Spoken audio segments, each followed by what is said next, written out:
नमस्कार। एक बार फिर मुख्य न्यायाधीश की टिप्पणी को लेकर विवाद हो गया है। आजकल सुप्रीम कोर्ट की चर्चा उसके फैसलों को लेकर कम हो रही है, टिप्पणी को लेकर ज्यादा हो रही है।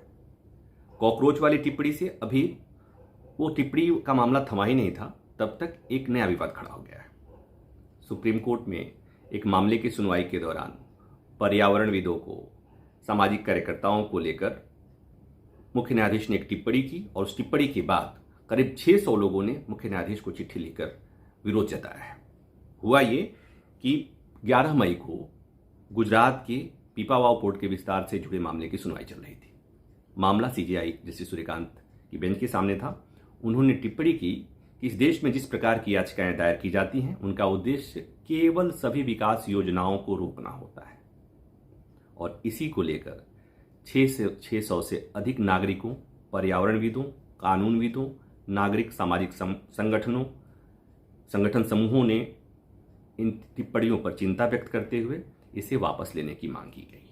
इसमें कहा गया है कि भले ही मुख्य न्यायाधीश की टिप्पणी मौखिक टिप्पणी हो, भले ही ये आधिकारिक फैसले का हिस्सा नहीं हो, लेकिन जब ऐसी टिप्पणी देश के शीर्ष अदालत से आती हो, ऐसी टिप्पणी मुख्य न्यायाधीश की तरफ से आए, तो जो ये कंसर्न होता है पर्यावरण को लेकर, ये पर्यावरण कार्यकर्ता जो लोग इस तरह का सवाल उठाते हैं, चाहे जब, तो उससे उनके मनोबल पर असर पड़ता है।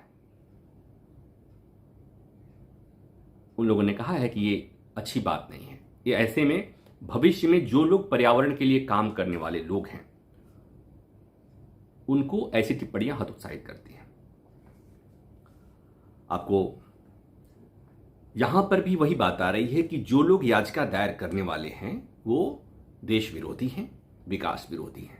लेकिन आपने देखा होगा कि इस तरह की तमाम याचिकाओं ने इस देश को बहुत कुछ दिया है। मसलन एमसी मेहता बनाम भारत संघ, यूनियन ऑफ इंडिया, आपने देखा, और उस याचिका के जरिए देश में ढेर सारे बदलाव हुए, पर्यावरण को लेकर ढेर सारे कंसर्न एड्रेस करने की कोशिश हुई।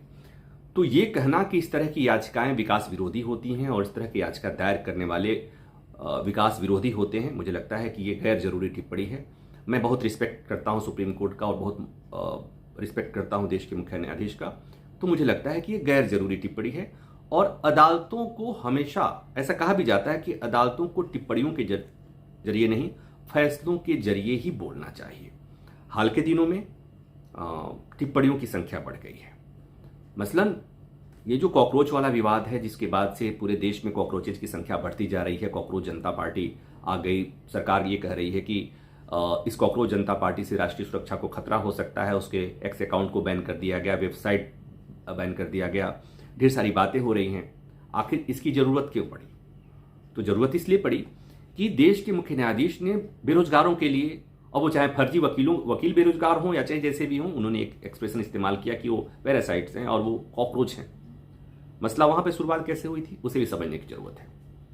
दिल्ली हाई कोर्ट में सीनियर डेजिग्नेट करने का एक मामला चल रहा था, वहां पर पेंडिंग है। सुप्रीम कोर्ट ने एक फैसला दिया था, उसको लेकर एक वकील सुप्रीम कोर्ट आए और उन्होंने कहा कि माय लॉर्ड, ये सुप्रीम कोर्ट का एक आदेश है और उस आदेश के मुताबिक दिल्ली हाई कोर्ट में सीनियर डेजिग्नेट होना चाहिए, जो कि नहीं हो रहा है, इसको देखिए।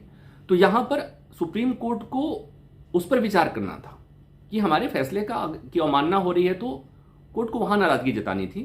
कोर्ट ने याचिकाकर्ता पर ही सवाल खड़ा कर दिया और उसी दौरान ये बात कर दिया उन्होंने कि ढेर सारे लोग, ये जो लोग हैं जो फर्जी डिग्री के आधार पर वकील बन जाते हैं, फर्जी डिग्री के आधार पर आरटीआई एक्टिविस्ट बन जाते हैं, फर्जी डिग्री के आधार पर पत्रकार बन जाते हैं, सोशल मीडिया एक्टिविस्ट बन जाते हैं, ये पैरासाइट हैं और कॉकरोच हैं।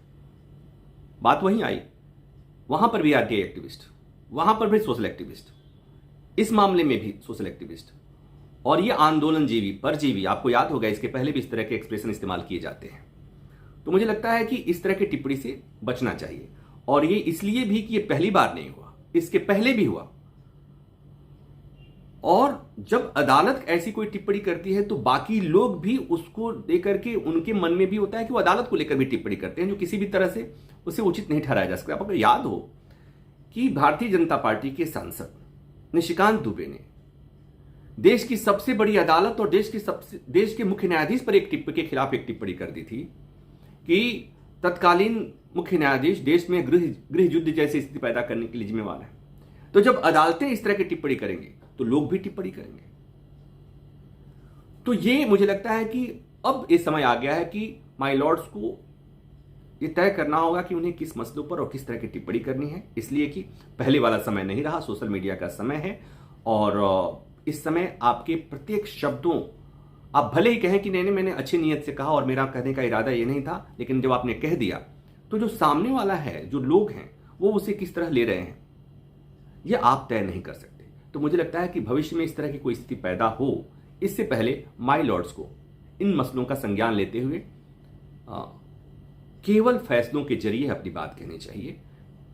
इस तरह की टिप्पणी जो हमारे समाज के लिए काम करने वाले, वो चाहे पर्यावरण के लिए काम करने वाले हों, शिक्षा के लिए काम करने वाले हों, या जो भी लोग जिनको भी समाज की चिंता है, जो अदालत जाते हैं, भाग कर जाते हैं, अपना समय श्रम सब कुछ लगाते हैं, उनके खिलाफ इस तरह की टिप्पणी करने से अदालतों को बचना चाहिए। इतनी सी बात कहनी थी। कानूनी कोना देख रहे हैं आप, और कानूनी कोना में हम अदालत, जजों से जुड़ी हुई बातें करते हैं। अभी के लिए बस इतना ही। धन्यवाद।